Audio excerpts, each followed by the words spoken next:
ফুলকপি তো আমরা অনেকে অনেকভাবে রান্না করে থাকি। আজকে মাত্র ৩টি উপাদান দিয়ে হেলদি একটি রেসিপি আপনাদের সাথে শেয়ার করব। মশলাবিহীন খাবারের তালিকায়ও এটা রাখতে পারেন আপনারা চাইলে। ভিডিওটি না টেনে সম্পূর্ণ ভিডিওটি আপনারা দেখবেন আশা করছি। আপনাদের সবার কাছে খুব ভালো লাগবে ভিডিওটি। চলুন তাহলে আমরা ভিডিওতে চলে যাই। এখানে আমি ফুলকপি আর গাজর দিয়ে এই কালারফুল সবজি ভাজি করে দেখাবো। প্রথমে একটি প্যানে সামান্য পরিমাণ তেল দিয়ে হালকা গরম করে নিব। তেলটা গরম হয়ে গেলে এখানে কিছু পেঁয়াজ কুচি দিয়ে দিব। পেঁয়াজটাকে সামান্য একটু ভেজে নিব। ভেজে নেওয়ার পর এখানে কিছু কাঁচামরিচ কুচি দিয়ে দিব, একটু ঝালের জন্য। ঝাল অথবা ফ্লেভারের জন্য একটু কাঁচামরিচ কুচি দিয়ে দিলাম।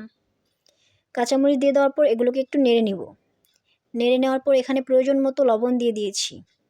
আপনারা হয়তো ভিডিওতে দেখতে পাচ্ছেন।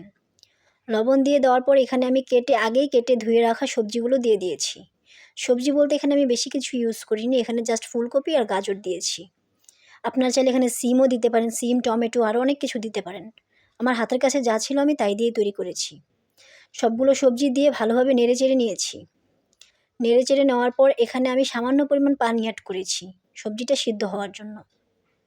তো পানিটা দিয়ে দেওয়ার পর আমি কিছুক্ষণ ঢেকে দিয়েছি। ঢাকনাটা তোলার পর দেখতেই পাচ্ছেন আপনারা কি সুন্দর সবজিগুলো সিদ্ধ হয়ে গিয়েছে। সবজিগুলো এভাবে সিদ্ধ করে রান্না করে নেওয়ার পর আমি এখানে লাস্টে দিয়ে দিব কিছু ধনেপাতা কুচি। ধনেপাতাটা দিয়ে কিছুক্ষণ নেড়েচেড়ে নিব।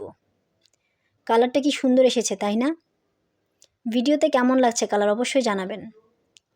ধনেপাতা দিয়ে সামান্য পরিমাণ নেড়েচেড়ে নিলেই তৈরি হয়ে যাবে মজাদার এই সুস্বাদু ভাজি রেসিপি।